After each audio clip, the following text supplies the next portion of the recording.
Good morning, all of you. Welcome to the classes CLX second year, paper number 3. हम आगे continue कर रहे हैं. आज यूनिट 2 को हम आगे बताएंगे. तो यूनिट 2 आपकी जो है वो स्कूल, सोसाइटी, जेंडर, इन चीज़ों से रिलेटेड है. ठीक है.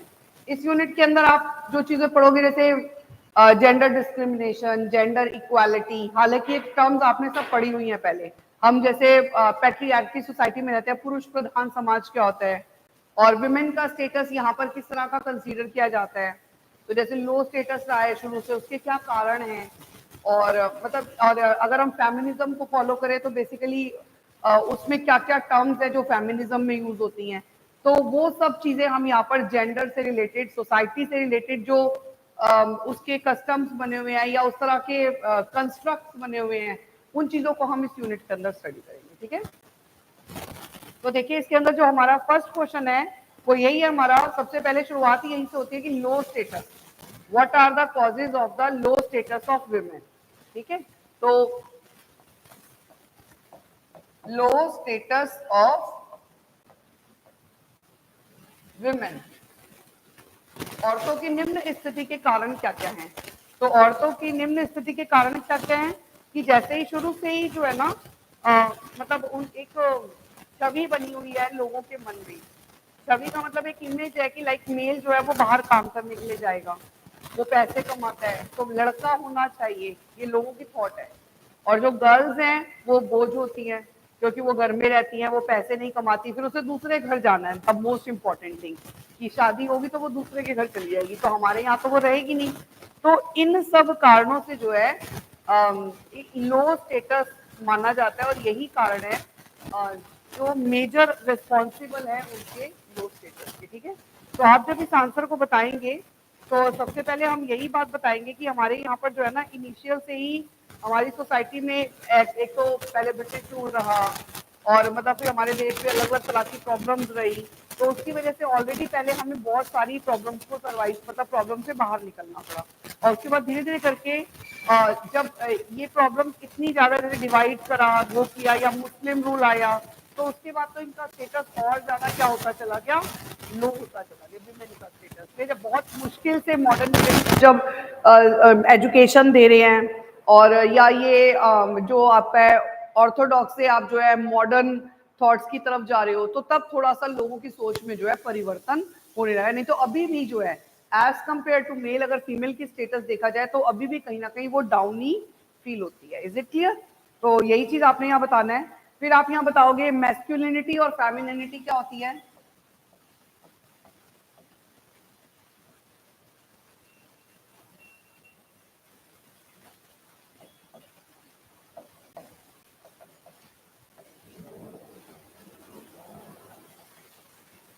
तो मैस्कुलिनिटी मतलब पुरुष प्रधानता जिसको आप बोल सकते हो, और या पुरुषत्व के गुण इसे कह सकते हैं. और फेमिनिटी का मतलब क्या होता है कि जो स्त्री के गुण होते हैं. तो जैसे मेल में क्या होते हैं, जो हम एक इमेज देखते हैं मेल की, वो आपके मैस्कुलाइन में आ जाएंगे. जैसे मेल के क्या इमेज होते हैं कि वो जो है डोमिनेंट है, वो एग्रेसिव है, ये मेल की छवि है. और जब फीमेल की छवि की बात करते हैं तो जस्ट इसकी अपोजिट में आ जाती है कि फीमेल के लिए नम्र है, सॉफ्ट है, और वो होगा मतलब 4 वॉल से बाहर रहेगा, जॉब भी करेगा, लेट भी आएगा, टाइम अपना बाहर भी रहेगा. लेकिन फीमेल के एक टाइम कंस्ट्रक्ट ऑलवेज टाइम बाउंडेशन हमेशा रहती है और वो 4 दीवारी में शुरू से रही है. ठीक है.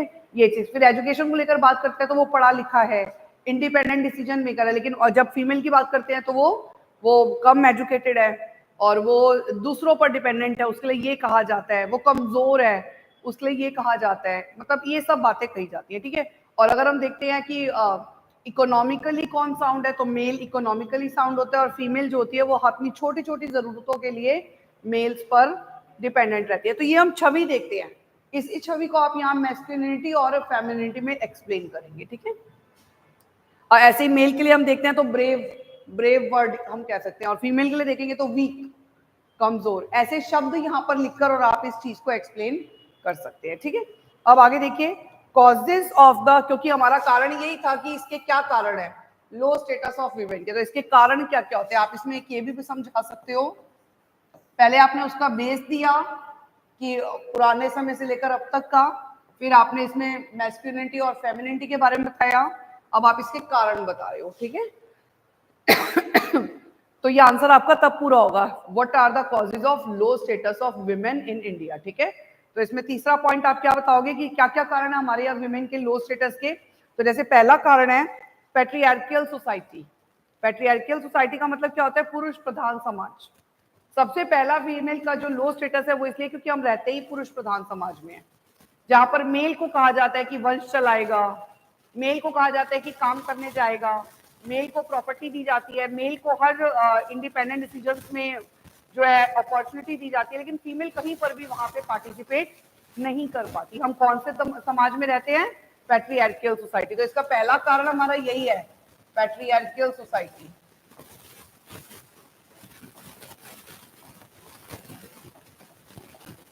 पुरुष प्रधान समाज, पहला कारण इसका क्या है, पैट्रियार्कियल सोसाइटी, पुरुष प्रधान समाज। यानी यहाँ पर मेल डोमिनेंट, मतलब मेल डोमिनेंस है। हमारी सोसाइटी कैसी है, मेल डोमिनेंट सोसाइटी है, जो मेल्स को डोमिनेंट कर, मतलब मेल जिसमें डोमिनेंट करते हैं दूसरों को।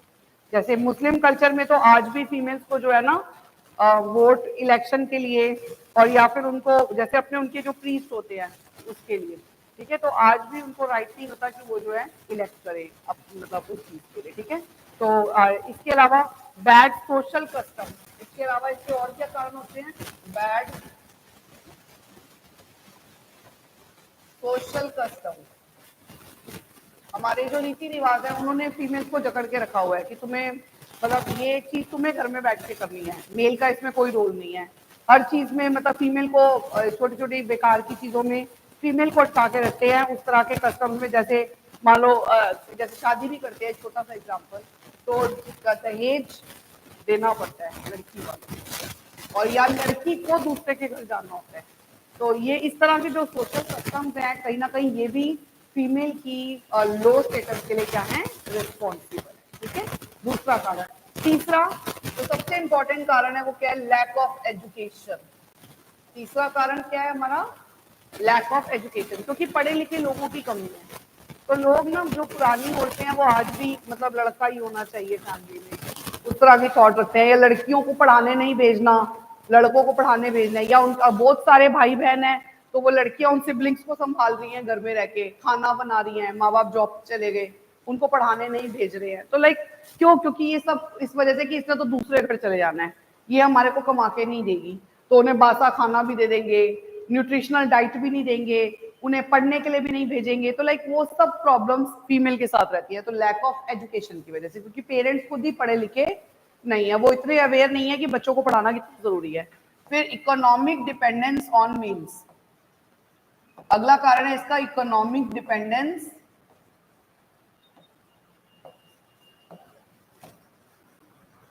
On mails. मतलब जो फीमेल्स हैं वो हमेशा से ही स्त्रियों की आर्थिक निर्भरता, यहाँ आप बता सकते हो कि जो फीमेल्स हैं वो हमेशा से इकोनॉमिकली किस पे डिपेंडेंट रही हैं, मेल्स पर रही है। अपनी छोटी छोटी जरूरतों के लिए जॉब नहीं करने जाती हैं, तो अगर वो पैसे देगा तो वो अपनी जरूरत की चीज ले पाएंगी, अगर नहीं मिलेंगे तो वो नहीं कर पाएंगी। तो ये जो एक कारण है ना इकोनॉमिक डिपेंडेंस वाला, ये भी बहुत ज्यादा रिस्पॉन्सिबल है। फिर इसके बाद limited participation in political affairs, limited participation in political affairs। राजनीतिक मुद्दों में भी वो पार्टिसिपेट नहीं कर पाती है, उसमें भी उनका सीमित योगदान रहता है हमेशा। राजनीतिक मुद्दे क्या होते हैं, जैसे आप देखोगे कि अगर लीडर्स देखो तो लीडर्स में कितने मेल कितने ज्यादा हैं और फीमेल ना के बराबर है ना। अगर आज भी परसेंटेज देख लो, कितने प्रधानमंत्री फीमेल बनी है और कितने राष्ट्रपति फीमेल बने हैं। तो आप इसी से आप देख सकते हो कि कितना लिमिटेड पार्टिसिपेशन है एज कंपेयर टू मेल्स, ठीक है। Is it clear? तो these are the major responsible causes जो शुरू से मतलब रहे हैं हमारी फीमेल की लो स्टेटस के लिए। Is it clear? अब इसमें साथ ही बताएंगे status of women before independence. इसी के अंदर आप एक कारण और क्या बता, मतलब एक कारण नहीं, एक हेडिंग और एक्सप्लेन करेंगे कि स्टेटस ऑफ विमेन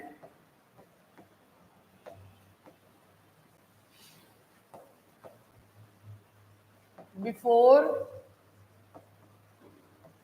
इंडिपेंडेंस, वो जो शुरू में मैंने कहा था ना कि एक इनिशियल बैकग्राउंड समरी देनी है, वो समरी में आप यही बताओगे बिफोर इंडिपेंडेंस और आफ्टर इंडिपेंडेंस। तो बिफोर इंडिपेंडेंस अगर हम वैदिक काल से शुरू करें, एंशिएंट पीरियड से शुरू करें, तो इस पीरियड में फीमेल्स का जो स्टेटस था दैट वाज वेरी रेस्पेक्टेड, बहुत ज्यादा रेस्पेक्टफुल था, बहुत ज्यादा आदरणीय था। वो जो हमारे रिलीजियस एक्टिविटीज होती थी, सेरेमनीज होती थी, जैसे यज्ञनाज वगैरह, वो जब तक फीमेल साथ ना बैठे ना, मेल के यज्ञ वगैरह जिसे बोलते हैं, उसमें जब तक फीमेल साथ ना बैठे तब तक वो यज्ञ पूरा नहीं माना जाता था। मतलब इतना हाई स्टेटस था, मेल के साथ फीमेल को भी साथ बैठना पड़ता था, तभी उस पूजा को पूरा संपूर्ण माना जाता था। उस समय फीमेल्स को पढ़ाते भी थे, खुद ऋषि कन्याएं हैं, गार्गी मैत्रेयी ये इनके नाम हैं, जो उस समय की बहुत मोस्ट एजुकेटेड गर्ल्स थी, जो बहुत पढ़ी लिखी थी उस समय की, ठीक है। तो ये सब कुछ वैदिक काल में, बिफोर इंडिपेंडेंस वैदिक काल से हमने शुरू करना है। कहाँ से शुरू करेंगे?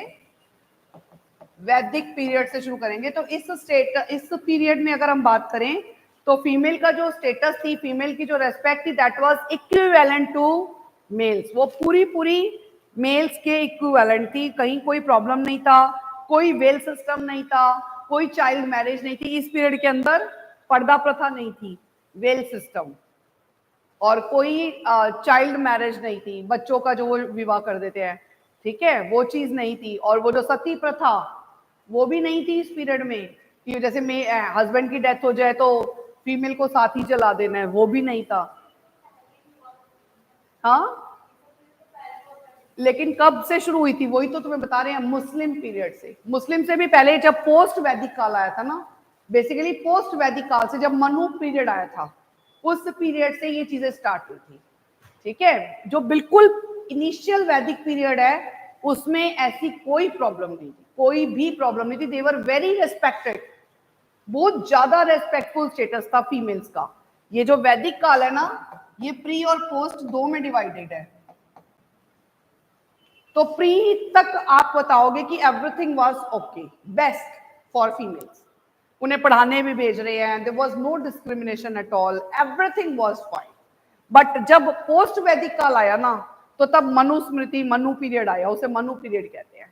उस पीरियड में पहली बार ये जो है ना आया सामने, कि अब धीरे धीरे फील करने लगे कि नहीं नहीं, फीमेल के साथ, जैसे पहले उसकी थोड़ी धीरे धीरे करके रेस्ट्रिक्शन पढ़ाई लगाई, फिर जिसके हस्बैंड की डेथ हो जाती है, फिर धीरे धीरे करके सती प्रथा आ गई थोड़ी सी कहीं कहीं, तो ऐसे करके शुरुआत हुई थी पोस्ट वैदिक पीरियड में, ठीक है। तो इसमें ये सब चीजें पोस्ट वैदिक पीरियड में, जैसे Mahabharata was the main book of this period. Post वैदिक पीरियड की जो मेन बुक है वो कौन सी है? महाभारत।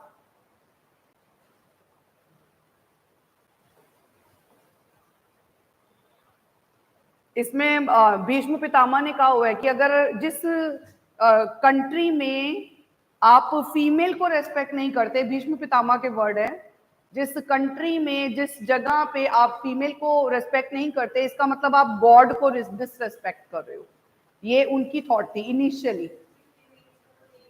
हाँ, देवी माना जाता था, लेकिन जैसे जैसे पीरियड खत्म हुआ ना, फिर मनुस्मृति, मनुस्क्रिप्ट्स आने लगी, तो उसमें दिखाई दिया कि मतलब ये सारा कुछ चेंज हो रहा है, फीमेल का स्टेटस धीरे धीरे करके खत्म होने लगा। अभी शुरुआत कैसे हुई? फीमेल्स पर रेस्ट्रिक्शंस लगने लगी। सबसे पहले उन्हें जैसे कहीं आने जाने से मना किया, उनके टाइम बाउंड बनाया, फिर उनको बाहर ऋषि के पास पढ़ने नहीं भेजा, अगर उनको पढ़ाना है तो यहाँ आके पढ़ाओ, वो तुम्हारे पास पढ़ने नहीं आएंगी। तो फीमेल्स के लिए ऐसे रेस्ट्रिक्शंस मतलब धीरे धीरे करके आने लगे। फिर उनको जैसे वो पीरियड वगैरह आया हुआ होता है, तो इस तरह से उनको फिर यजनाज में धीरे धीरे करके मना करने लगे कि नहीं, अब सारे जितने पुरुष है ना किसी भी उसके राज्य के, वो आकर जो है यजनाज वगैरह करेंगे, यज्ञ वगैरह करेंगे, तो फीमेल की कोई जरूरत उसमें नहीं है। तो ऐसे करके तो इस पीरियड के एंड तक आते आते और रीमैरिज को स्टॉप कर दिया गया था इस पीरियड में। ये खास बात, आप जैसे इससे पहले रीमैरिज होती थी, रीमैरिज मतलब विडो की, जैसे विडो हो जाती है ना तो रीमैरिज कर देते, लेकिन इस पीरियड में रीमैरिज को क्या कर दिया था? स्टॉप कर दिया था, बंद कर दिया था। तो इस पीरियड के एंड तक आते आते बहुत ज्यादा रेस्ट्रिक्शंस आ गई। जब हम बात करते हैं फिर पोस्ट वैदिक काल की, नॉट पोस्ट, सॉरी, मुस्लिम। इसके बाद कौन सा पीरियड आया? मुस्लिम, मेडिवल पीरियड आया।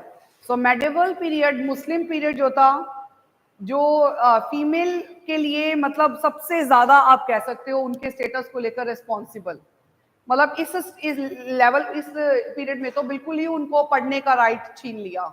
उन्हें बिल्कुल ही घर के काम, चार दीवारी, पर्दा प्रथा, ये सब इसी सिस्टम में आया है। ठीक है, रीमैरिज बिल्कुल स्टॉप कर दिया। पॉलीगैमी मैरिज आ गई थी इस पीरियड में। क्या आ गई थी?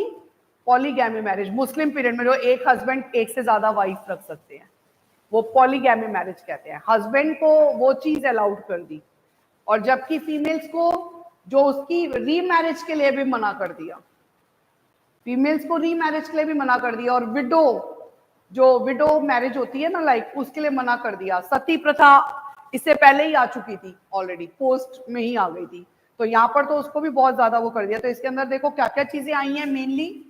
एक तो पॉलीगैमी, आप इसको बताएंगे यहाँ पे, ठीक है। वेल सिस्टम फीमेल्स के लिए, एजुकेशन वाज स्टॉप्ड, उनकी एजुकेशन को लेकर बैड इफेक्ट पड़ा, ठीक है। ये सब चीजें यहां पर बहुत ज्यादा आ गई। और चाइल्ड मैरिज इसमें पॉपुलर हो गई। वेल सिस्टम, पर्दा प्रथा, जो वो कवर्ड करके रहते हैं ना हमेशा, तो फीमेल्स के लिए पर्दे में रहना है उन्हें, ठीक है, हमेशा सामने एकदम से नहीं आ सकती हैं। तो वो वेल सिस्टम भी इसी पीरियड में आ गया था। तो ये सब चीजें जो है ना, और रीमैरिज को स्टॉप कर दिया गया है ना, विडो रीमैरिज को उन्होंने रेस्ट्रिक्ट कर दिया। विडो रीमैरिज, इसको क्या कर दिया? स्टॉप कर दिया, बिल्कुल स्टॉप कर दिया। तो ये सब चीजें जो है हमारी मुस्लिम पीरियड में आई। इसके बाद आया ब्रिटिश पीरियड। अब कौन सा पीरियड आ गया इसके बाद? ब्रिटिश पीरियड आ गया। क्लियर हो गया यहां तक? अब ब्रिटिश पीरियड जब आया,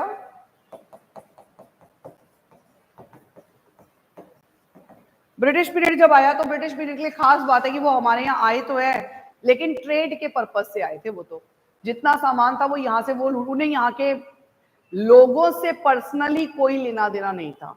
अगर उन्होंने यहाँ पर इंग्लिश को भी इंट्रोड्यूस किया, तो उसके पीछे भी उनका पर्पस था कि वो कम्युनिकेट कर सके हम लोगों से, और जो वो चाहते हैं वो बात हमसे कर सके, क्योंकि उन्हें वहां से लेबर मंगवाना ना अपने ट्रेड के लिए कॉस्टली पड़ रहा था। तो वो चाहते थे कि यहीं के लोगों को वो अपनी बात समझाएं, उन्हें काम करवा के, और जो काम उन्हें चाहिए वो यहीं पे ही लेबर मिल जाए उनको। इस चक्कर में उन्होंने जो है सब चीजें यहाँ पर सिखाई। तो ब्रिटिश पीरियड में तो एक ही बात आप कहोगे कि इन्होंने स्टेटस पर कोई ध्यान ही नहीं दिया। इन्होंने फीमेल स्टेटस पर नो इंटरफेरेंस, इन्होंने हमारे सोशल कस्टम्स में नो इंटरफेरेंस। इन्होंने कहा तुम्हें जो करना है जैसे करना करते रहो, लेकिन इन्होंने जो काम किया वो अपने लिए किया। हाँ, ओवरऑल इन्होंने जो है उसका इफेक्ट ओवरऑल इकोनॉमी को हुआ, ठीक है, ये चीज।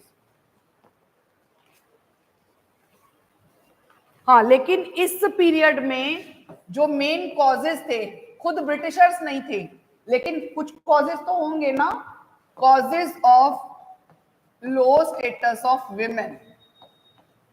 तो इस पीरियड में कुछ कारण थे जो फीमेल की लो स्टेटस के लिए रिस्पॉन्सिबल थे। वो कारण कौन कौन से? जैसे लैक ऑफ फीमेल एजुकेशन, मैं ये ओरली बता रही हूँ, ठीक है। पहला कारण इसमें क्या है? लैक ऑफ फीमेल एजुकेशन, मतलब एक तो औरतों को पढ़ाते लिखाते नहीं थे, तो ये तो शुरू से रिस्पॉन्सिबल रहा है। फिर कस्टम ऑफ कन्यादान, इस पीरियड में ये मतलब जो है ना चीजें बहुत ज्यादा हाई थी। तो ये हमारे ही सोशल कस्टम से, इसमें ब्रिटिशर्स का कोई बीच में इन्वॉल्वमेंट नहीं है। तो ये सेपरेट कारण है जो हमारे ही रिस्पॉन्सिबल है, ठीक है। तो कन्यादान का सिस्टम था कि लड़की को जो है शादी के बाद पिता दूसरी जगह, और आज तक चल रहा है वो कन्यादान वाला। फिर चाइल्ड मैरिज, इस पीरियड का सबसे मेजर रिस्पॉन्सिबल कॉज क्या था? जल्दी छोटी आयु में शादी कर देना, प्रेग्नेंट कर देना। तो और फीमेल का जो वो फिजिकल उसको मतलब जो है लाइक बीमार हो जाती है, बहुत ज्यादा हेल्दी नहीं रह पाती है। तो ये सारे कारण, जल्दी बीमारियां लग जाती है, वो सब कारण, ठीक है। उसके अलावा इसमें अदर रिस्पॉन्सिबल कॉजेज भी, जैसे विडोरी मैरिज, डॉरी सिस्टम, ये सब हाई थे, पीक पर थे। इंटरकास्ट मैरिज जो थी वो अलाउड नहीं थी, उसके लिए तो खून हो जाते थे, आज भी कई जगह पर मेरे ख्याल से होगा, आज भी है ना। तो इंटरकास्ट मैरिज, तो ये सब चीजें जो है ना बहुत ज्यादा रिस्पॉन्सिबल रही है हमारे यहाँ पे। फिर जॉइंट हिंदू फैमिली सिस्टम, ये भी रिस्पॉन्सिबल है फीमेल की लो स्टेटस ले, क्योंकि औरतों को किचन में रह के पूरे फैमिली का काम करना पड़ता है, वो बाहर जाके जॉब नहीं कर सकती, वो बाहर जाके पढ़ नहीं सकती, क्योंकि उनके ऊपर जिम्मेदारी है किचन की, घर की देख रेख की। तो जॉइंट हिंदू फैमिली सिस्टम जो है वो भी इसका एक मेजर रिस्पॉन्सिबल कॉज माना गया है, ठीक है। फिर वार्स ऑफ मुस्लिम्स, बार बार लड़ाइयां होती थी मुस्लिम्स में, क्योंकि मुस्लिम पीरियड के बाद ही था ना, तो आपस में मुस्लिम्स में बहुत लड़ाइयां होती थी, और उसकी वजह से भी एक मतलब हमेशा से ही उनका स्टेटस डाउन डाउन होता चला गया, ठीक है। तो ये सब कारण इनके रहे हैं, ठीक है। फिर आफ्टर इंडिपेंडेंस, ये तो बिफोर इंडिपेंडेंस था ना, आफ्टर इंडिपेंडेंस में आप बताओगे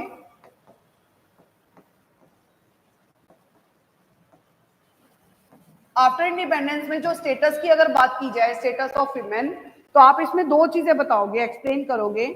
एक तो आप बताओगे कि जो पॉलिटिशियंस थे उस समय के, जो उन्होंने योगदान दिया, और दूसरा आप बताओगे जो मूवमेंट्स आए उनकी वजह से क्या चेंज आए, जैसे मूवमेंट्स और एक्ट्स आए पॉलिटिकल, ठीक है। तो इसमें दो चीजें आप बताओगे, एक तो जो वो जिन्हें आप स्वतंत्रता सेनानी भी कहते हो, फ्रीडम फाइटर्स, एक तो उनके कंट्रीब्यूशन, फ्रीडम फाइटर्स के कंट्रीब्यूशन, जैसे राजा राम मोहन राय ने आपका जो है मोस्ट इंपॉर्टेंट थिंग किस चीज को वो करा था, खत्म किया था, आपको मालूम है, सती प्रथा। राजा राम मोहन राय के ही मतलब जो प्रयासों की वजह से ऐसा कहा जाता है कि ये सती प्रथा खत्म हुई है। तो ऐसे महात्मा गांधी जी, एजुकेशन पर उन्होंने फीमेल्स की फोकस किया, ठीक है। तो उस समय के जो भी फ्रीडम फाइटर्स थे वो आपने यहाँ पर एक्सप्लेन करने हैं। और दूसरा, इसके रिलेटेड मूवमेंट्स कौन कौन से आए, नॉट मूवमेंट्स, आप उन्हें बताओगे वो एक्ट्स वगैरह, एक्ट्स और आर्टिकल्स कौन कौन से आए हैं जो फीमेल के स्टेटस को उठाने के लिए बड़े ज्यादा अच्छे रहे हैं। तो जैसे पहले मूवमेंट में अगर बात करें तो राजा राम मोहन राय ने सती प्रथा को खत्म किया, स्वामी दयानंद सरस्वती जी ने पर्दा प्रथा और बाल विवाह के लिए काम किया, आप लिख लेना, ठीक है। इसमें एक एक वर्ड में बता दो, राजा राम मोहन राय जी ने क्या किया, किस चीज को खत्म किया, सती प्रथा को। उसके बाद स्वामी दयानंद सरस्वती जी ने बाल विवाह और पर्दा प्रथा, जो चाइल्ड मैरिज पर फोकस किया, और उसके अलावा किस पे फोकस किया, पर्दा प्रथा, ठीक है, वेल सिस्टम, उसको खत्म करने पर, रोक लगाने पर वो किया। फिर ईश्वर चंद विद्यासागर, तीसरे आप इसमें नाम बता दो, ईश्वर चंद विद्यासागर, इन्होंने पॉलीगैमी मैरिज, पॉलीगैमी मैरिज को मना किया, वो जो एक हस्बैंड है कई कई वाइफ रखते हैं, और फिर सबको इक्वल स्टेटस भी नहीं दे पाते, ध्यान नहीं रख पाते, बिल्कुल बैड सिचुएशन हो जाती है पहले वाली वाइफ्स की। तो ये जो प्रॉब्लम थी इसको, और इसके अलावा विधवा पुनर्विवाह, विडो री मैरिज पर उन्होंने फोकस किया कि एक विडो को भी एक बार शादी करने का राइट है। इसके अलावा महर्षि कार्वे का नाम बड़ा ज्यादा फेमस है, उन्होंने फीमेल एजुकेशन को फोकस किया है। महर्षि कार्वे, महर्षि कार्वे ने हाँ जी बेटा, ये सारा आपका फीमेल स्टेटस सेकंड यूनिट चल रही है, ठीक है। पेज नंबर आपका सेकंड यूनिट में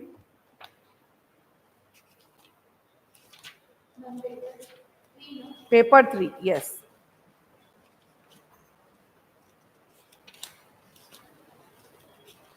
फेमिनिज्म से पहले चल रहा है,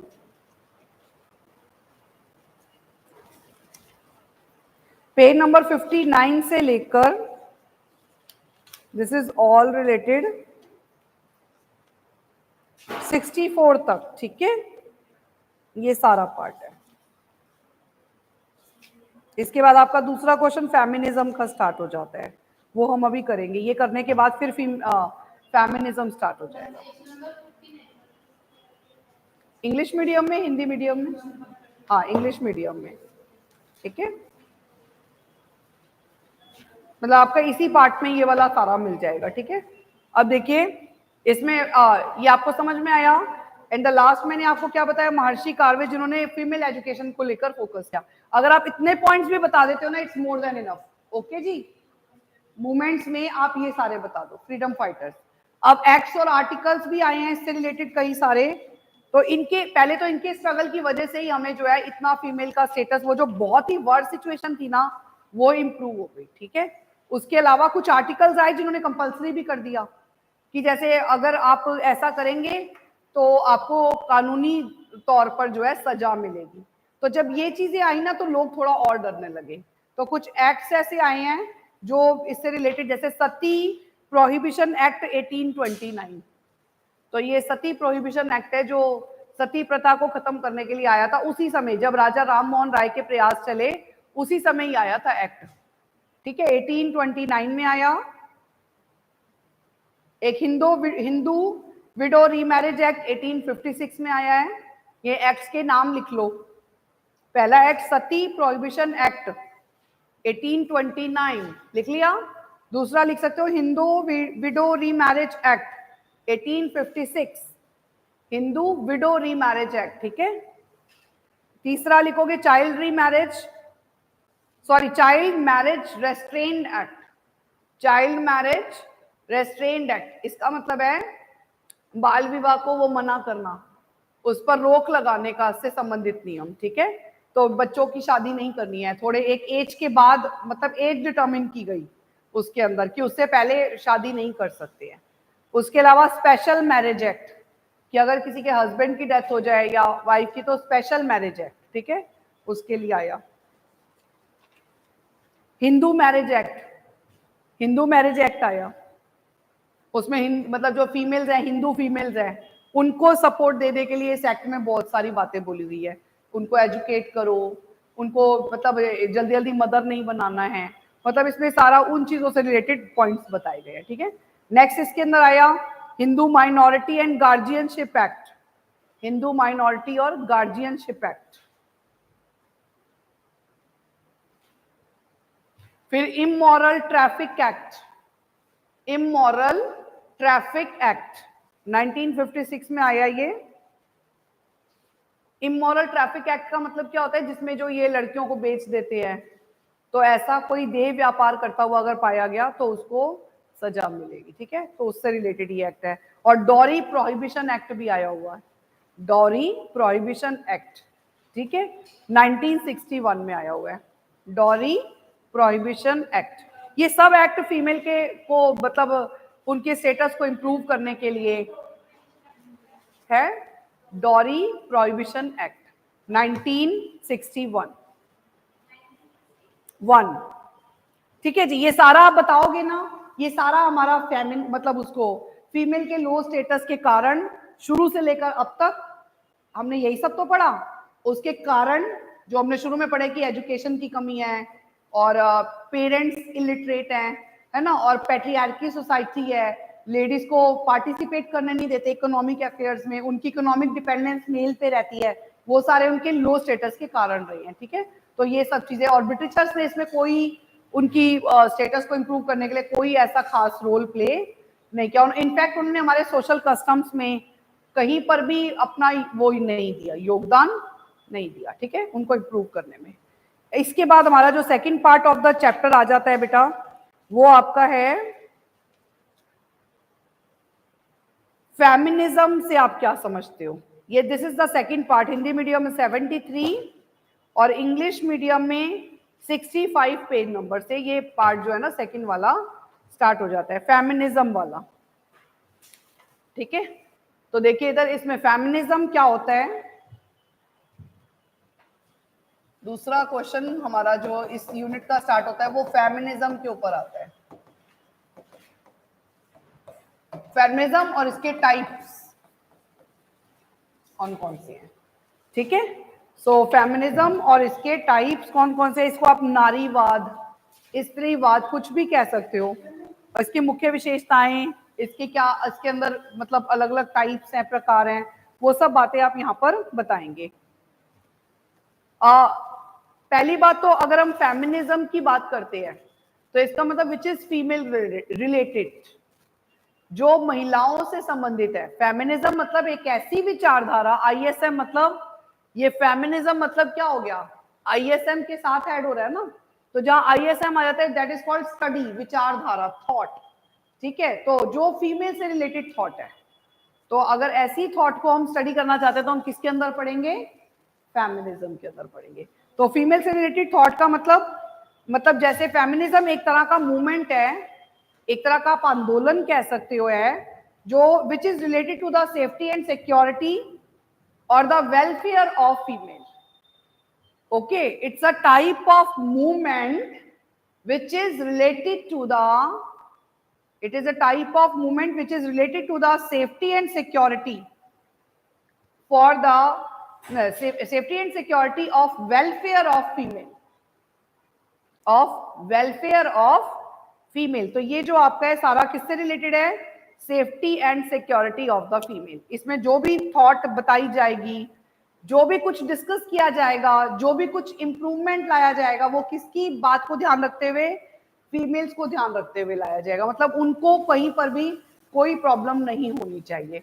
तो यहाँ पर जो भी पॉइंट्स बने हैं, जो भी थॉट्स आई हैं, वो सब फीमेल्स की स्टेटस को इंप्रूव करने के लिए आई हैं। Is it clear, feminism. तो देखो इसके अंदर अब इसमें इसकी मुख्य विशेषताएं क्या क्या होती हैं। अब हम इसके क्या डिस्कस कर रहे हैं, फेमिनिज्म के कैरेक्टरिस्टिक्स। फेमिनिज्म की विशेषताएं क्या क्या होती हैं, इसके कैरेक्टरिस्टिक्स क्या होते हैं। सबसे पहली विशेषता, they are human beings not sexual beings. सबसे पहली विशेषता इसमें आप फेमिनिज्म क्या बोलते हैं कि females are human beings not the sexual beings, कि वो मनुष्य हैं, वो भी मानव है, ना कि कोई विलासिता की वस्तु जिसके साथ आप जब मन चाहे आप उसको एक्सप्लॉइट कर दोगे, सेक्सुअली, फिजिकली, इमोशनली, उसकी मर्जी के बिना। समझ आया। तो वो कोई ऐसी वस्तु नहीं है, वो ह्यूमन बीइंग है, हमारी तरह उन्हें भी दर्द होता है, वो भी इमोशंस के साथ हैं। तो ये सब बातें यहाँ पर आप बताओगे। इज इट क्लियर, पहला पॉइंट समझ आया। इसकी पहली विशेषता है कि जो फीमेल्स हैं they are human beings not the sexual beings. दूसरा पॉइंट बताओगे, equal rights and equal opportunities. Feminism दूसरे विशेषता इसकी क्या बताती है, इक्वल राइट्स, इक्वल अपॉर्चुनिटीज। जैसे जो राइट्स आप मेल्स को देते हो, अगर मेल रात को 10 बजे आ सकता है, 12 बजे आ सकता है, तो फीमेल भी आ सकती है। और जॉब में भी जो पेमेंट, जो सैलरी, जो कुछ आप मेल को देते हो, सेम आपको फीमेल को भी देना है। जो अपॉर्चुनिटी आप मेल को दे रहे हो ऑफिस में काम करते समय, वही अपॉर्चुनिटी आपको फीमेल को भी देनी है। तो ये सब जो चीजें हैं, मेल और फीमेल के लिए इक्वल अपॉर्चुनिटी, इक्वल एजुकेशन, मतलब सब कुछ इक्वल, उनको इक्वल राइट्स, सब कुछ उन्हें इक्वल मिलना है। जब तुम जिम्मेदारी तो इतनी ज्यादा दे देते हो, बट जहां राइट की बात आती है वो फीमेल को देते नहीं हो, तो वो चीज उन्हें इक्वल मिलनी है। फेमिनिज्म ये कहता है। समझ आ गया दूसरी विशेषता। तीसरी विशेषता फेमिनिज्म की है opposition to patriarchy society. Opposition to patriarchy society. ये जो पुरुष प्रधान समाज है ना, ये इसे बिल्कुल भी लाइक नहीं करता, क्योंकि पुरुष प्रधान समाज जब तक रहेगा तब तक फीमेल्स को उनके ऊपर डिपेंडेंट भी रहना पड़ेगा अपनी छोटी छोटी जरूरतों के लिए। मतलब जो वो बोलेगा वही उसे करना पड़ेगा। तो हम ऐसी सोसाइटी में ही ना रहें जहां पे पुरुष प्रधान समाज हो, जहां पुरुष जो बोले वो होगा। तो बिल्कुल फेमिनिज्म इस विचारधारा के बिल्कुल टोटली अपोजिट है, क्योंकि वो टोटली पूरी तरह से 100% सपोर्ट फीमेल को करता है, ना कि मेल्स को। समझ आ गई विचारधारा। इसके अलावा opposition to the institution of family, ये चौथी विशेषता। Opposition to the institution of family, opposition to the institution of family. ये पॉइंट हमें क्या बता रहा है, इंस्टीट्यूशन ऑफ फैमिली का मतलब क्या होता है, एक फैमिली, परिवार का मतलब क्या होता है, जहां पे माता पिता उनके बच्चे रहते हैं। लेकिन इस परिवार में, इस इंस्टीट्यूशन में सबसे ज्यादा जिम्मेदारी किसकी होती है, फीमेल्स की होती है। क्या होती है, उन्हें घर संभालना है, बच्चों को भेजना है, पढ़ाना है, और किचन का सारा दिन काम करना है, घर की सफाई करनी है। वो उस चार दीवारी से बाहर नहीं निकल पाती। तो फेमिनिज्म ऐसे इंस्टीट्यूशन का विरोध करता है जो फीमेल को घर की चार दीवारी में रेस्ट्रिक्ट करता है, जो उन्हें कहता है कि तुम्हें बच्चे को पालना है, बल्कि बच्चे को पालने की जिम्मेदारी वो कहता है कि एक पूरी सोसाइटी की है। ना कि सिर्फ उस फीमेल की जिसने उसे पैदा किया है। तो ये चीज, जैसे अगर बच्चा शुरू में जागता है ना जब पैदा होता है, लेकिन उसको सारी रात देखता कौन है? मदर की जिम्मेदारी बना देते हैं, बट कि ऐसा नहीं, फेमिनिज्म कहता है नो, वो जिम्मेदारी सब उठे घर में, अगर जितने ग्रैंड पेरेंट्स हैं, हस्बैंड है, सब उठना है, लेकिन कोई नहीं उठता। किसको देखना पड़ता है? माँ को देखना पड़ता है। तो ये जो चीजें है ना, फेमिनिज्म इस विचारधारा का बिल्कुल क्या करता है? अपोज करता है उसको, तभी वो फेमिनिज्म है। समझ आ गया?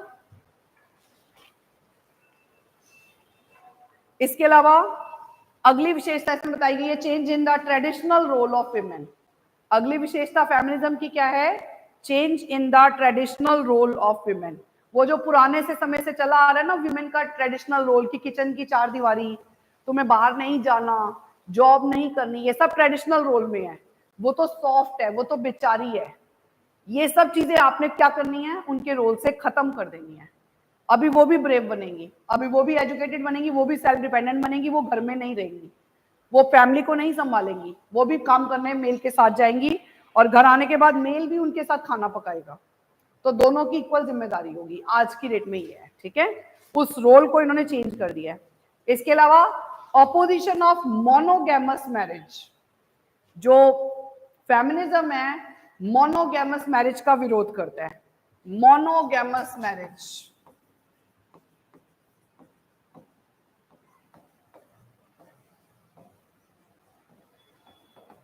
अभी तक हम मेल के लिए बात कर रहे थे कि जो मेल है वो एक से ज्यादा शादियां कर सकता है। मोनो का मतलब वन मैरिज। या ये इसका भी विरोध करता है कि जो एक वाइफ है वो पूरी जिंदगी एक ही हस्बैंड के साथ रहे, एक ही हस्बैंड के साथ रिलेशन रखे। This is her wish. वो ये कहता है, इतनी स्वतंत्रता देता है फेमिनिज्म कि वो चाहे तो वो एक से ज्यादा मैरिज कर सकती है, एक से ज्यादा लोगों के साथ रह सकती है, क्योंकि वो उसको इतना सपोर्ट करता है। क्योंकि एक इन एज अ ह्यूमन बीइंग वो जिसके साथ कंफर्टेबल फील करेगी उसके साथ वो रहेगी। Is it clear? तो मोनोगैमस मैरिज का भी वो विरोध करता है। ऐसी मोनोगैमस मैरिज जो फीमेल के स्टेटस को लेकर, उनकी स्वतंत्रता को लेकर कहीं ना कहीं बाउंड है, उसको बाउंडेशन दे रहा है, तो वो ऐसी मोनोगैमस मैरिज का भी क्या करता है? अपोज करता है। फेमिनिज्म समझ आ गया? जहां पर वो उसे बाहर ना जाने दे। एक बार तुम्हारी शादी होगी, तुम्हारी यहाँ पे मतलब तुम यहाँ पे शादी करके आई हो तो तुम्हारी अर्थी बाहर निकलेगी, ऐसे कहते हैं ना मोनोगैमस मैरिज में। वो सब चीजों का ये विरोध करता है फेमिनिज्म। समझ आ गया? इसके अलावा public care of children, feminism क्या बोलता है? Public care of children. एक बच्चे की जिम्मेदारी, बच्चे को पैदा वो जरूर करती है क्योंकि वो चीज और कोई नहीं कर सकता, लेकिन उसको संभालने की जिम्मेदारी बच्चे को वो अब पब्लिक केयर होगी। पब्लिक केयर मतलब ग्रैंड पेरेंट्स, स्कूल, क्रच, घर में आया, but not only the sole mother, सिर्फ अकेले मदर की जिम्मेदारी नहीं होगी। तो ये फेमिनिज्म कहता है। समझ आ गया? इसके अलावा सेक्सुअल फ्रीडम, एक विशेषता इनमें क्या बताई गई है? सेक्सुअल फ्रीडम, कि दे आर सेक्सुअली फ्री, कि वो जिससे चाहें उससे सेक्स कर सकती है। तो ये चीज उनको फ्रीडम देता है फेमिनिज्म। Is it clear? वो जरूरी नहीं है कि वो एक ही मेल के साथ रहें, तो ये इसको भी फ्रीडम देता है। तो ये इसके आपके विशेषताएं हैं सारी। समझ में आ गया? इसके अलावा what are the types of feminism? अब इसके 3 टाइप्स हैं। फेमिनिज्म के कितने टाइप्स हैं? 3 टाइप्स हैं। पहला टाइप है लिबरल फेमिनिज्म। पहला टाइप क्या है इसका? Liberal feminism. दूसरा इसका है सोशलिस्ट फेमिनिज्म। सोशलिस्ट। एक तीसरा उग्र किस्म का, उग्र मतलब बहुत ही लड़ाई जिसको कह सकते हो, जिसे आप रेडिकल। तीसरा फेमिनिज्म कौन सा है?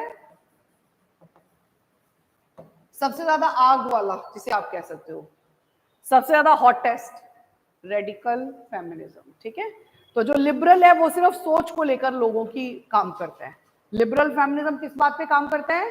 सोच बदलनी है, कि फेमिनिज्म मतलब फीमेल को भी राइट देने हैं, वो इस विचारधारा तक लिमिटेड है। सोशल समाज के पॉइंट ऑफ व्यू से बात करता है कि जो जिम्मेदारी समाज की है वो एक अकेली फीमेल को क्यों मिले। और ये जो है ये तो बिल्कुल हॉट किस्म का, अगर तुम फीमेल को नहीं देते हो उस तरह का राइट तो वो कुछ भी कर सकती है, ऐसे कह सकते हो। Is it clear? वो सब हमने पहले ही बता दिया, ये सब तो उनके स्टेटस में आप बता दोगे, फीमेल के स्टेटस में। हाँ ठीक है। तो देखो सबसे पहले लिबरल में क्या आ जाता है, लिबरल में आप क्या क्या चीजें बता सकते हो। Liberal feminism considers that female as a human being not the sexual being. ये थॉट से रिलेटेड है ना, तो वो फीमेल को क्या मानते हैं, human being not the sexual being. तो लिबरल में लिबरल थॉट्स है, जो जो आपने पढ़ी वो सारी लिबरल से ही रिलेटेड थी। जैसे कि they are equally capable equally intelligent as males, कि जो फीमेल्स हैं वो भी इक्वली कैपेबल हैं इक्वली इंटेलिजेंट है, वो भी ह्यूमन बीइंग है नॉट द सेक्सुअल बीइंग। ये सब इसमें विचारधाराएं हैं, थॉट्स है। लिबरल फेमिनिज्म थॉट्स पे काम करता है। Is it clear? यानी लोगों के मन में जो थॉट्स है ना बैड, उस चीज को खत्म करना और फीमेल को उस तरह से सपोर्ट करना कि तुम्हारी विचारधारा तुम्हारा नजरिया उनके लिए बदले, फीमेल्स के लिए। और female should be given equal rights, उन्हें भी इक्वल राइट्स मिलने चाहिए, ये थॉट ही तो है, उन्हें भी मिलने चाहिए। As per liberal feminism female should be given freedom to select और not to select their partner, मतलब उनकी मर्जी है कि वो अपने लिए शादी के लिए किसको सिलेक्ट करती हैं और किसको रिजेक्ट करती है, ये उनकी मर्जी है, ये लिबरल में आता है। Is it clear? ऐसे ही female should get equal rights on male in hereditary property, जो आपकी हेरिडिटरी प्रॉपर्टी होती है ना उसमें भी उन्हें इक्वल राइट मिलेगा। जो वो पिता की संपत्ति है, हस्बैंड की संपत्ति है, उसमें फीमेल को भी इक्वल राइट मिलेगा। तो ये सब चीजें लिबरल फेमिनिज्म में कही गई हैं। Is it clear? दूसरा हमारा कौन सा आ जाता है, सोशलिस्ट फेमिनिज्म। सोशलिस्ट फेमिनिज्म में ना समाज की जिम्मेदारी बताई गई है कि कुछ जिम्मेदारियां समाज की भी है फीमेल के स्टेटस को इंप्रूव करने के लिए। जैसे इसमें क्या कहा गया है, society is responsible for dependence position of females. तो इसलिए हमें क्या करना है, मतलब वो कहते हैं कि हर चीज में सोसाइटी रिस्पॉन्सिबल है। अगर इकोनॉमिक डिपेंडेंस, अगर ऐसे कस्टम्स ना होते, इस तरह के रीति रिवाज ना होते, तो फीमेल्स उतनी डिपेंडेंट मेल्स पर नहीं होती। तो पहले हमें उनकी थॉट को बदलना पड़ेगा, ऐसी सोसाइटी को डीकंस्ट्रक्ट करना पड़ेगा या रिकंस्ट्रक्ट करना पड़ेगा, जहां पर पहले तोड़कर उसे समाज को, फिर उसे दोबारा से नया, जहां पर ऐसी विचारधारा ही ना हो जो फीमेल्स की इकोनॉमिक डिपेंडेंस को लेकर, उनकी इंटेलिजेंस को लेकर सवाल उठाती है। ऐसा समाज नहीं होना चाहिए। Is it clear? दूसरा, as per socialist feminism institution of family is also are responsible. ये वो जो हमने इंस्टीट्यूशन वाला एक पॉइंट पढ़ा था ना, यहाँ पर सोशलिस्ट में वो उस तरह के इंस्टीट्यूशन को भी मना करता है। इंस्टीट्यूशन मतलब कि जिसमें मतलब हस्बैंड वाइफ, इंस्टीट्यूशन का मतलब क्या है, और उनके बच्चे, परिवार सब, और दादा दादी, चाचा चाची, ये सब एक परिवार में है। लेकिन ये ऐसे इंस्टीट्यूशन को क्या करता है, वो भी तो सोशल उसमें आ गया, ये ऐसे इंस्टीट्यूशन को मतलब मना करता है, डिनाई करता है, जो सिर्फ कहता है कि इंस्टीट्यूशन तो इतना बड़ा है, परिवार तो इतना बड़ा है, लेकिन जिम्मेदारी सिर्फ फीमेल की है सबको देखने की। तो ये ऐसे इंस्टीट्यूशन का भी विरोध करता है सोशलिस्ट फेमिनिज्म। समझ आ गया? इसमें ऐसे ही बताया गया है, सेक्सुअल फ्रीडम देता है उन्हें कि वो जिसके साथ चाहें रह सकती हैं, ठीक है। उसके अलावा इसमें यह भी बताया गया है social responsibility, child care is the social responsibility, क्योंकि सोशलिस्ट है ना, तो बच्चे को पालने की जिम्मेदारी किसकी होगी, समाज की होगी, ना कि सोल फीमेल की होगी। तो ये सारे पॉइंट्स आप किसमें बताओगे, सोशलिस्ट फेमिनिज्म में। अगला हमारा कौन सा आ जाता है, रेडिकल, सबसे ज्यादा हॉटेस्ट विचारधारा। रेडिकल में क्या क्या बताया गया है, रेडिकल में बताया गया है पहला point, radical feminism considers responsible to patriarchy society for exploitation of males females. ये पेट्रियार्की सोसाइटी को सबसे ज्यादा रिस्पॉन्सिबल मानता है, पुरुष प्रधान समाज को सबसे ज्यादा रिस्पॉन्सिबल मानता है फीमेल की लो स्टेटस के लिए, उनके अभी तक की इतनी मतलब हार्ड लाइफ के लिए। तो पहले तो ऐसा पुरुष प्रधान समाज ही नहीं होना चाहिए, पहला पॉइंट समझ आ गया, जो रेडिकल में कहा गया कि स्ट्रिक्टली उसे हटा दो। उसके अलावा फीमेल को इन्होंने कुछ राइट्स दिए हैं, जैसे क्या क्या राइट्स दिए हैं रेडिकल ने, सेक्सुअल फ्रीडम, ये राइट दिया है। दूसरा, pre marital system, pre marital system का मतलब समझते हो क्या होता है? वो जो शादी से पहले आप किसी से भी अफेयर कर सकते हो, किसी के साथ भी रह सकते हो, ये उसे वो सपोर्ट करता है। हाँ, लिविंग रिलेशनशिप्स, ये उसको सपोर्ट करता है। उसके अलावा एक्स्ट्रा मैरिटल अफेयर, क्योंकि ये रेडिकल है ना, बहुत ही हॉटेस्ट है, मैंने कहा था, तो ये एक्स्ट्रा मैरिटल अफेयर को सपोर्ट करता है कि अगर उसको वाइफ को अपने हस्बैंड से सेटिस्फेक्शन नहीं है, किस तरह से वो उसका ख्याल नहीं रख रहा है, तो वो किसी और के पास जा सकती है उन सब चीजों के लिए। Is it clear? तो ये इसको भी सपोर्ट करता है। होमोसेक्सुअलिटी सिस्टम को, मतलब एक गर्ल है तो उसको अगर वो लेस्बियन है तो वो इसको भी ये सपोर्ट करता है कि वो हर एक की अपनी मतलब थॉट्स और लेवल्स होते हैं, ठीक है? तो ये हर एक चीज को सपोर्ट करता है। इसके अलावा it also supports artificial means. और किस चीज को ये सपोर्ट करता है? आर्टिफिशियल मीन्स, कृत्रिम साधन। जैसे कहते हैं ना कि अगर फीमेल चाहती है कि मुझे नहीं डिलीवरी देनी है, मेरे को बच्चे का पैदा नहीं करना क्योंकि मेरा शरीर खराब हो जाएगा, मेरा बॉडी फिगर खराब हो जाएगा, तो लाइक ठीक है, मत करो, कोई बात नहीं। तो जैसे आजकल कई सिस्टम चले हुए हैं ना अलग अलग तरह के, तो आप उस सिस्टम से आर्टिफिशियल बर्थ करवा सकते हैं। तो आर्टिफिशियल मीन्स का यूज करना, तो वो मतलब उसकी मर्जी है, अगर वो जो कहेगी वो चीज। Is it clear? तो यहाँ पर भी रेडिकल जो है ना उसे सपोर्ट देता है कि अगर वो चाहती है तो ही करेगी, अगर वो नहीं चाहती तो वो हाँ, सैरोगेट मतलब आप किसी और को ढूंढ लो जो चाहती है, वो नहीं करेगी तो उसको आप कंपल्सरी नहीं कर सकते एज पर रेडिकल फेमिनिज्म, ठीक है? ये चीज इसमें female should also be given freedom for choosing their own vacation. ये अपने खुद के जो आप व्यवसाय चाहते हो, जिस जॉब में जाना चाहते हो, ये आपको वो भी सिलेक्ट करने का पूरा पूरा राइट है। तो ये रेडिकल के बारे में था। Is it clear? तो हमने जो दूसरा पार्ट इस यूनिट का पढ़ा वो सारा फेमिनिज्म। पहला पार्ट हमारा किससे रिलेटेड था बेटा? लो स्टेटस ऑफ फीमेल। पहला पार्ट हमने किससे रिलेटेड पढ़ा है?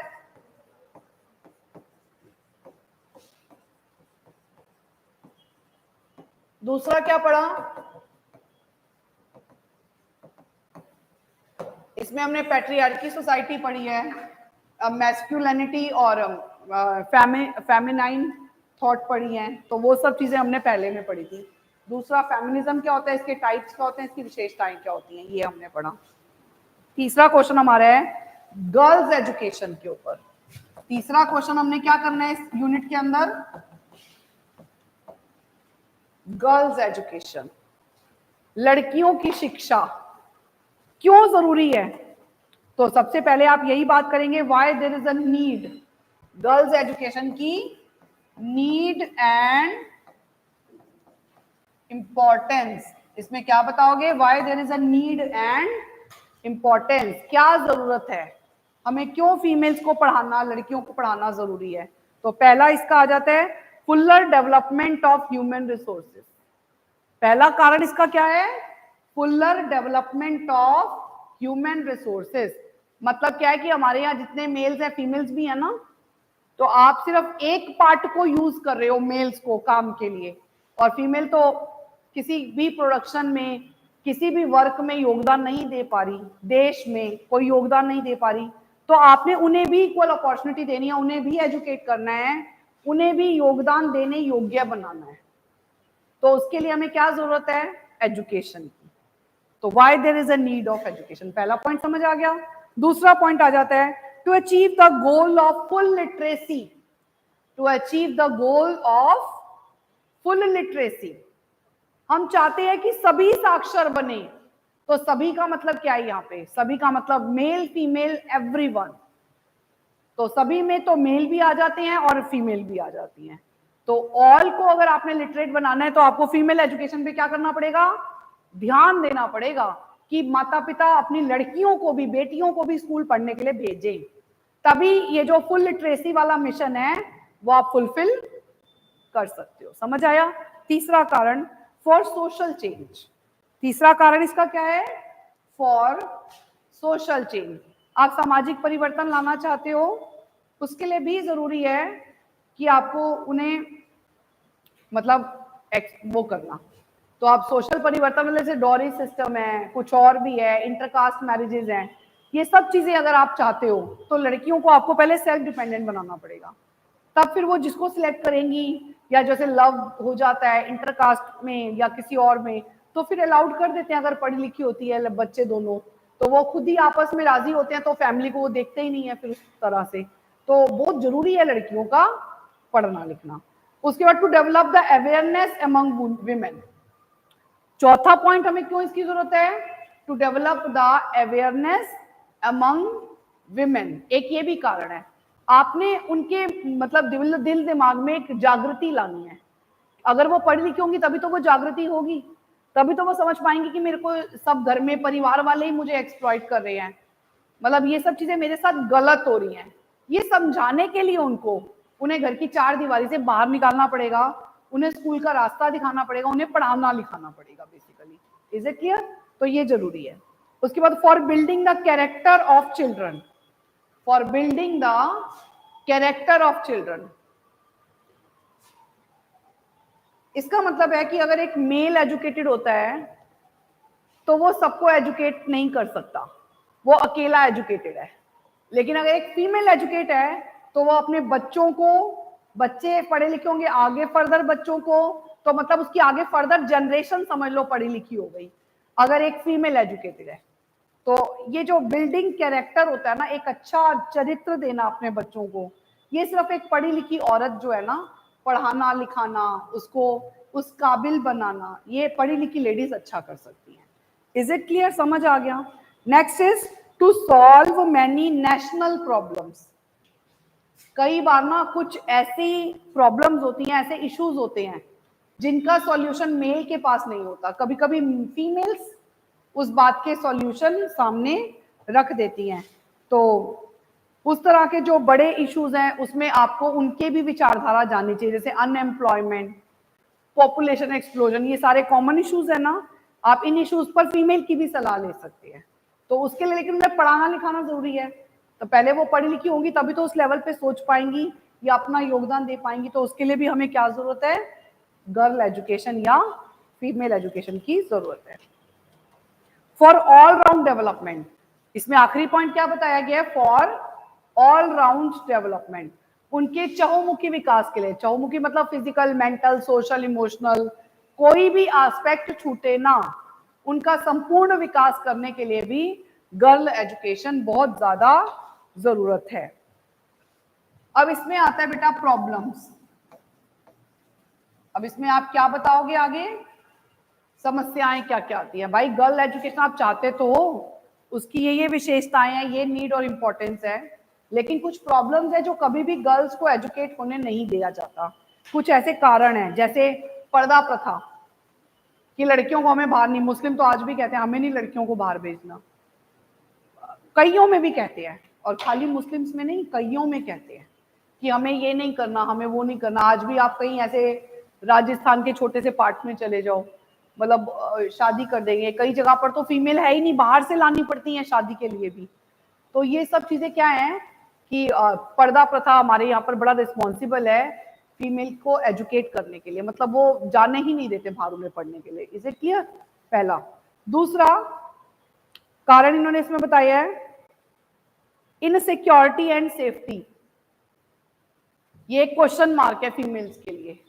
उन्हें देर रात दिन ब दिन मतलब लाइक जो है ना, सेफ्टी सिक्योरिटी की प्रॉब्लम रहती है, मतलब वो लेट आ नहीं सकती, कहीं जाएंगी तो कहीं बहुत दूर नहीं आप उन्हें भेज सकते।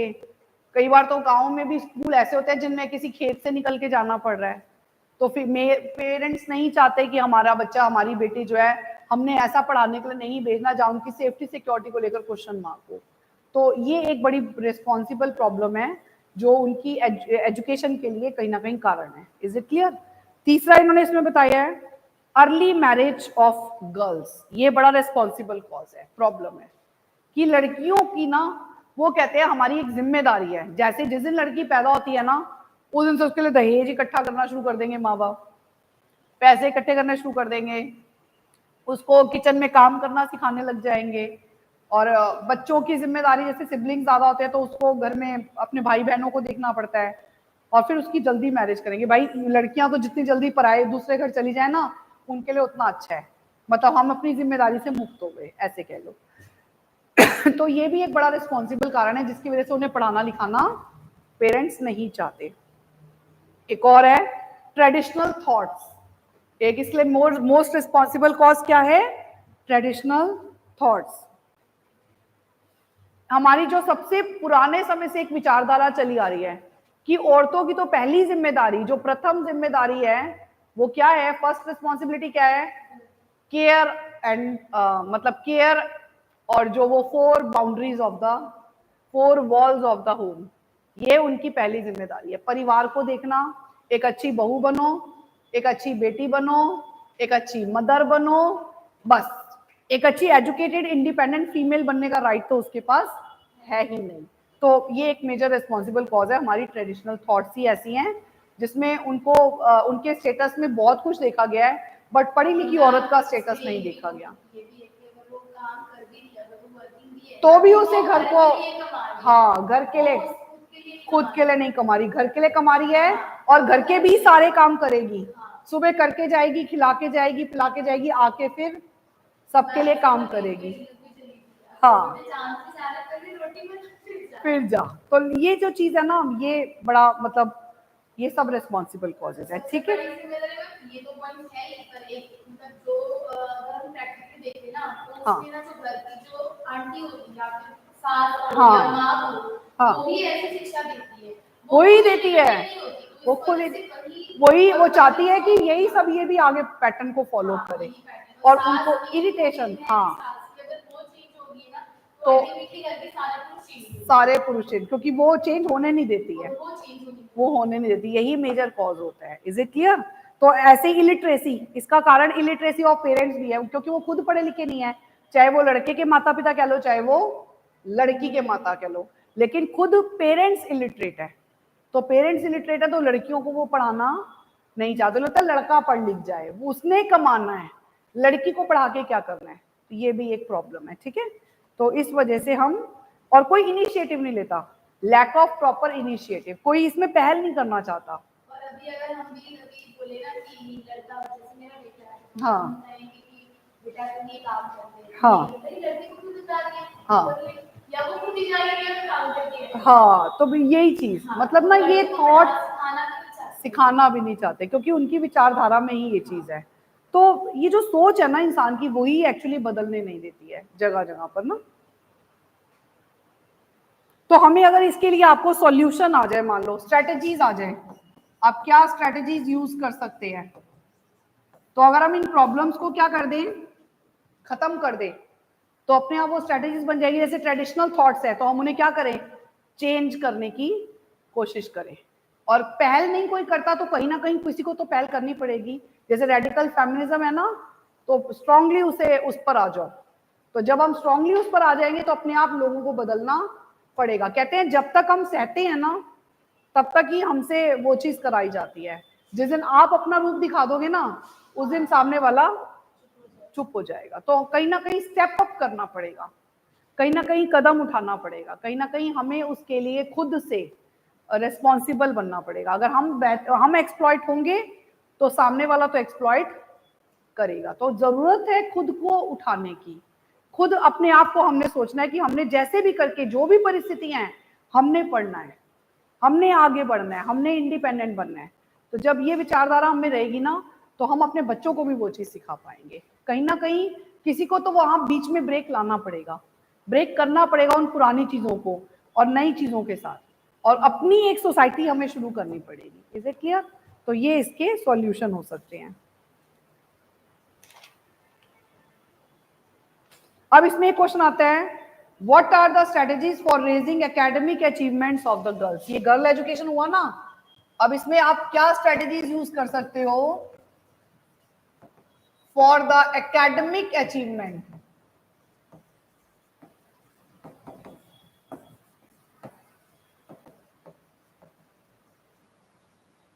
Of girls.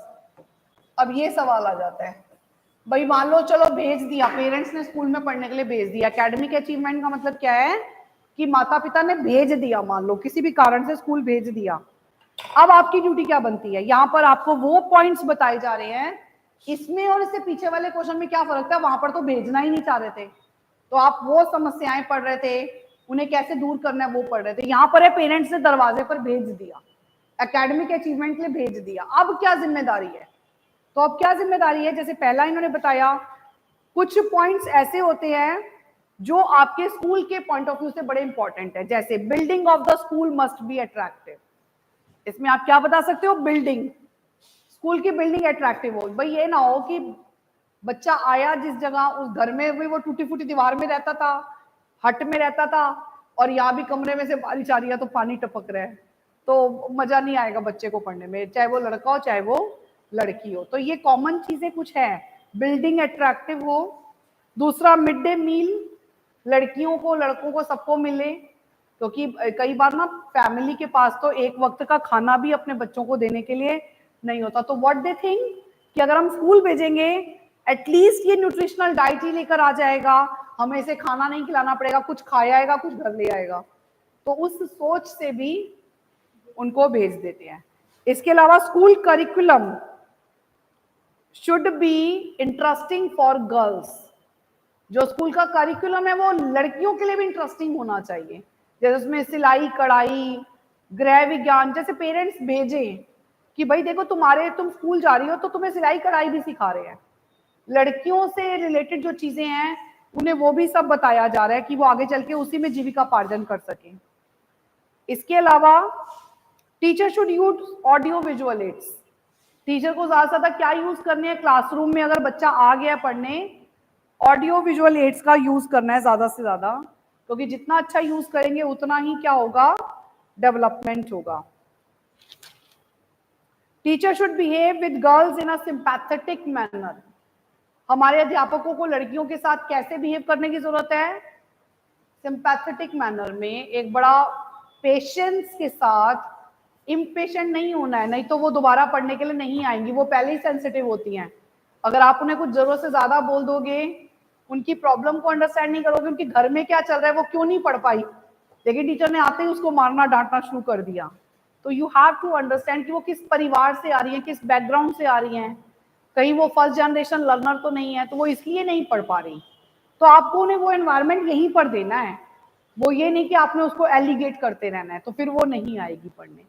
तो वो सब चीजें हमें नहीं करनी। Is it clear? बड़ा सिंपैथेटिक एटीट्यूड रखना है, समझना है एक्चुअल प्रॉब्लम को। और फिर इसमें आना चाहिए अपॉइंटमेंट ऑफ फीमेल टीचर्स। एक पॉइंट इसमें हम क्या देख सकते हैं? Appointment of female teachers. लड़कियों को आप पढ़ाने भेज रहे हो, पेरेंट्स चाहते हैं कि वहां पे मेल टीचर्स ना हो, ज्यादा से ज्यादा लेडीज ही पढ़ाने के लिए आए। तो जब लड़कियां लेडीज पढ़ाती है ना, तो एक मदर वाली फीलिंग आती है, बच्चे पढ़ने में सेफ्टी सिक्योरिटी फील करते हैं फीमेल टीचर से। और एक और विचारधारा में आती है कि हमें भी पढ़ लिख के मैम जैसा बनना है, उन्हें अपना आइडियल फॉर्म में देखने लगते हैं। तो इन सब कारणों से हमें फीमेल टीचर्स को रखना है। Is it clear? उसके अलावा इंटरेस्टिंग करिकुलम, करिकुलम को हमें क्या बनाना है? इंटरेस्टिंग बनाना है, तभी वो लड़कियों को आप बुला सकते हो, पढ़ा सकते हो। वो सब चीजें आपने उसमें ध्यान देनी है। इसके अलावा to change the thinking of girls, आपको लड़कियों की सोच को बदलना है। वो जो लड़कियां सपने देखने लग जाती है ना कि अरे मेरी शादी हो रही है, मैं बड़ी सुंदर लग रही हूँ, मुझे अच्छे अच्छे कपड़े मिलेंगे, दहेज मिलेगा, मैं अच्छी अच्छी सुंदर बन के रहा करूंगी, लेकिन शादी के बाद कितना बुरा हाल होता है, वो उस चीज को, सिनेरियो को अंडरस्टैंड नहीं कर पाती कि अगर वो पढ़ी लिखी होती तो शायद वो कहीं नौकरी करके उन सबको छोड़ के कहीं और रह जाती, लेकिन अब वो नहीं कर सकती। तो ये चीज उनकी थिंकिंग को बदलने की जरूरत है लड़कियों की। Is it clear? इसके अलावा सोशल एजुकेशनल फैसिलिटीज, जैसे समाज की एक और जिम्मेदारी है कि उनको शिक्षा के लिए फैसिलिटीज दे। सोशल एजुकेशनल फैसिलिटीज, जैसे क्या फैसिलिटीज दे? इसमें लड़की पढ़ने आई है, ये तो सबके लिए होना चाहिए, लड़कों के लिए भी, उनको यूनिफॉर्म मिले, किताबें मिले, पेन पेंसिल मिले, शूज मिले, मिड डे मील मिले, ये सब फैसिलिटीज हैं। स्कॉलरशिप्स मिले, लड़कियों के अकाउंट में भी इनफैक्ट गवर्नमेंट स्कूल में अगर वो पढ़ती हैं तो उनको पैसे मिले। तो कुछ इस तरह की फैसिलिटी, आज भी गर्ल चाइल्ड को अगर पढ़ाने भेजते हैं तो पेरेंट्स को उसके अकाउंट में पैसे दिए जाते हैं, पर मंथ कुछ पैसे मिलते हैं गवर्नमेंट स्कूल में। तो ये सब चीजें उसको मिलनी चाहिए। ठीक है? फिर प्रॉपर इंसेंटिव्स मिलने चाहिए टाइम टू टाइम। कंपटीशन, उनके लिए कंपटीशन रखने चाहिए, लड़कियों के लिए भी, कि उन्हें भी अच्छा लगे कि हाँ भाई उनका एक इंटरेस्ट क्रिएट हो कि मुझे तो स्कूल जाना ही जाना है, मजा आ रहा है मुझे स्कूल जाने में। उस तरह की उनको अवेलेबिलिटीज मिलनी चाहिए। Is it clear? समझ आ गया? कुछ इसमें समितियां हैं, आप देख लेना, जैसे राधा कृष्णन कमीशन है, आपकी नेशनल फीमेल एजुकेशन कमिटी है, आचार्य रामामूर्ति कमिटी है, नेशनल पॉलिसी ऑफ एजुकेशन है। कुछ कुछ 5-5 6-6 पॉइंट्स इनके करने हैं आपने, ठीक है, सेल्फ स्टडी में। इसके बाद इस यूनिट का चौथा सवाल है बेटा, जेंडर इक्वालिटी। चौथा क्वेश्चन क्या है?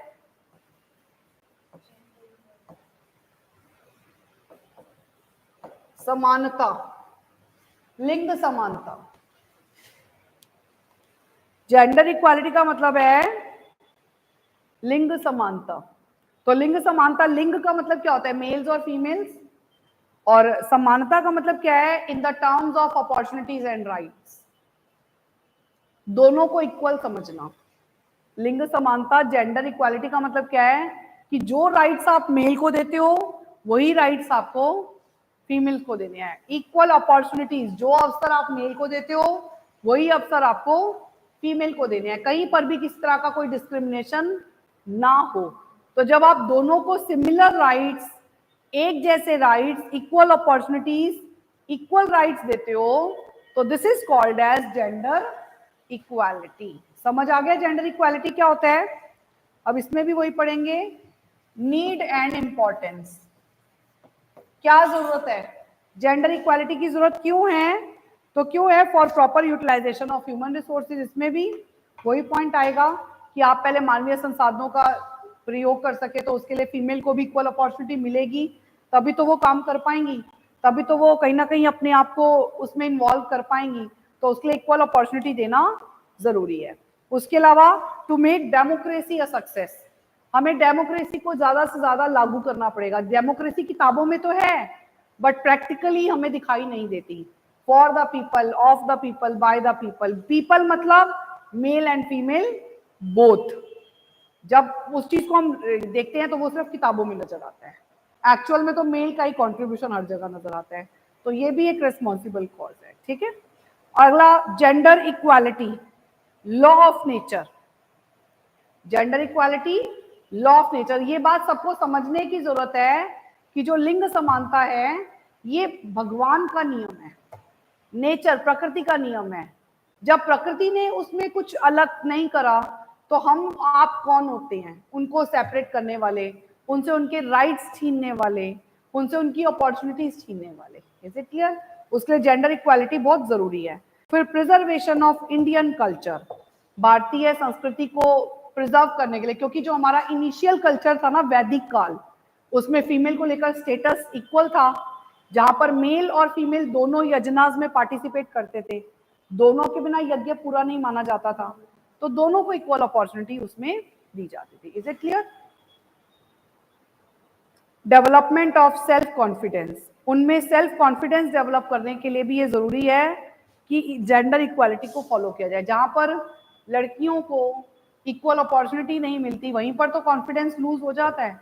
तो अगर सबको समान अवसर दिया जा रहा है तो वो हक से बात करेंगी, अपना जिम्मेदारी उठाएंगी सारी, लेकिन ये चीज उनको नहीं दी जाती, हक नहीं दिया जाता, राइट नहीं दिया जाता किसी भी चीज में करने का।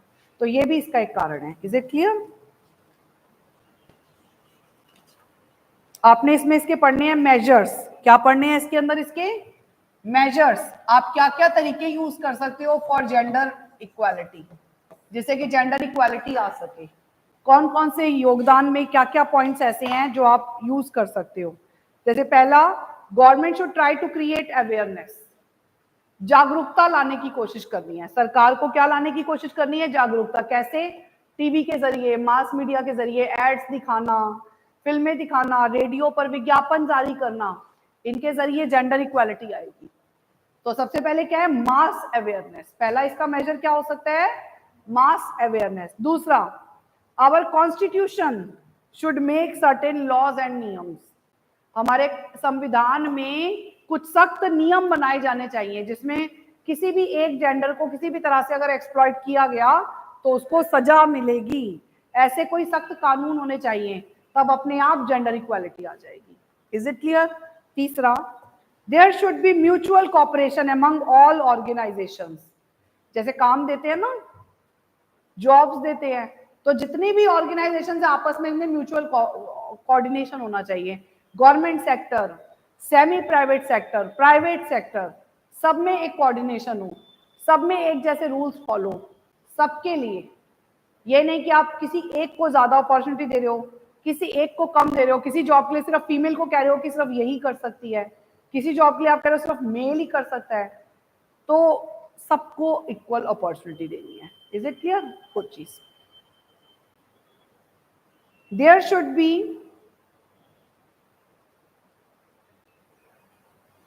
इन Muslim community female position is very low, तो उनकी try to change the thoughts of Muslim community.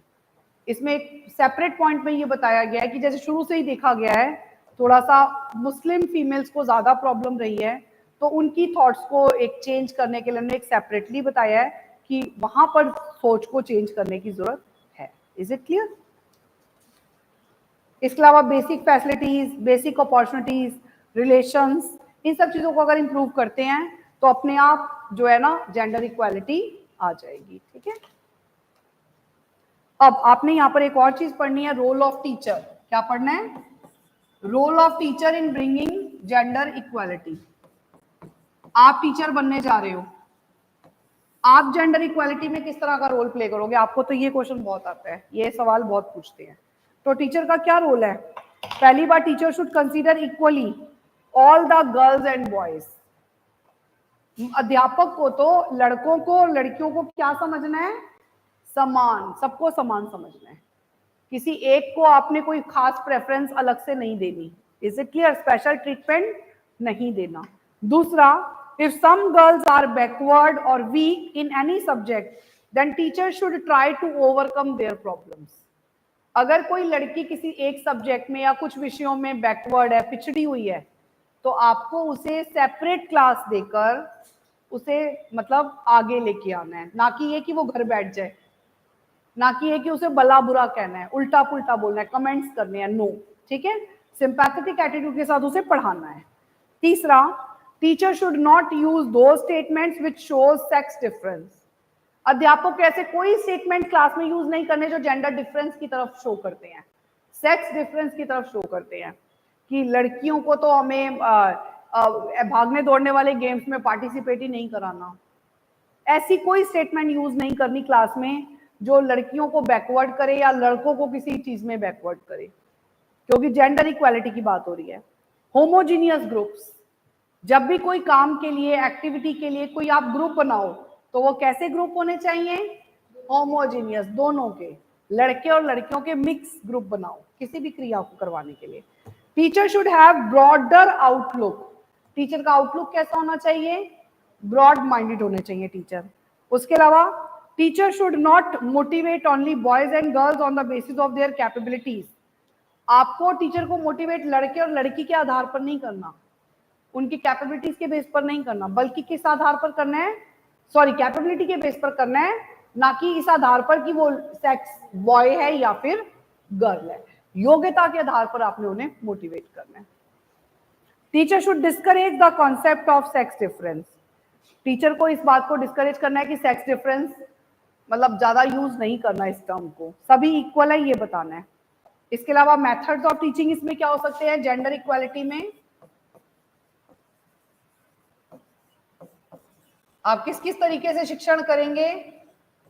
Gender equality के लिए कुछ सजेस्टेड मेथड्स बताए गए हैं। जैसे पहला, क्वेश्चन आंसर मेथड आप यूज कर सकते हो बच्चों से डिस्कस करके सवाल के जरिए, और बच्चे अपने व्यूज देंगे, आपको पता लगेगा। तो इसमें question answer method, group discussion method और प्रोजेक्ट मेथड, 3 मेथड इसमें सजेस्ट किए गए हैं सबसे ज्यादा इंपॉर्टेंट। कौन कौन से? Question answer method, project method, group discussion method. ठीक है, इसके अलावा हमें को करिकुलर एक्टिविटीज भी करानी चाहिए बच्चों को, जैसे मिलकर बच्चे लड़कों के साथ लड़कियां भी पार्टिसिपेट करें। दौड़ है, म्यूजिक है, डांस है, ये सब को करिकुलर एक्टिविटीज होती हैं, और इनमें लड़कों के साथ साथ लड़कियों को भी इक्वल अपॉर्चुनिटी देकर पार्टिसिपेट करवाना। इसके अलावा टेक्स्ट बुक्स में भी ये सब चीजें होनी चाहिए। तो आपने इसमें को करिकुलर एक्टिविटीज का भी बताना है और इसके अंदर टेक्स्ट बुक्स का भी थोड़ा पार्ट बताना है। तब ये आपका सारा किसके ऊपर होगा? जेंडर इक्वालिटी के ऊपर। समझ आ गया?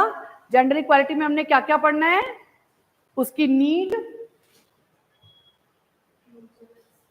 उसके measures, role of teacher, methods of teaching, co-curricular activities और टेक्स्ट बुक। किताबों में, जैसे किताबों में खाली लड़कों का नाम ना हो, राम ने शाम को 10 रुपए दिए, उसकी जगह सीता ने गीता को 10 रुपए दिए।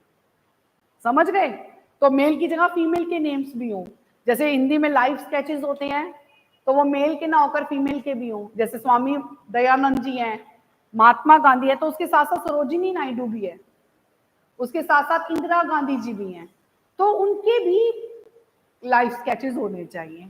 तो ये सब चीजें जेंडर इक्वालिटी को कहीं ना कहीं एक्सप्रेस करती है। ठीक है, तो किताबों में भी ये सब होना चाहिए। इसके अलावा इसी में,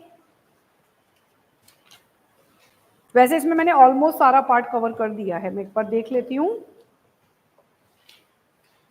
need and importance of girls education,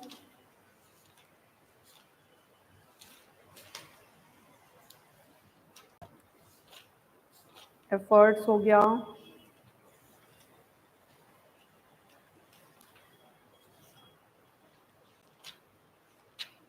almost ये यूनिट खत्म हुई बेटा सारी।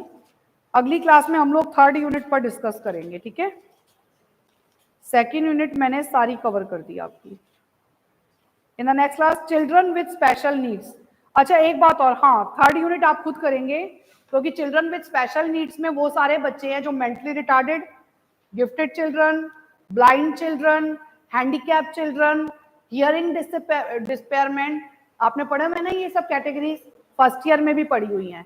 तो ये यूनिट आपने खुद करनी है, चिल्ड्रन विद स्पेशल नीड्स। ठीक है जी, 4th यूनिट को हम अगली क्लास में कवर अप करेंगे। ओके,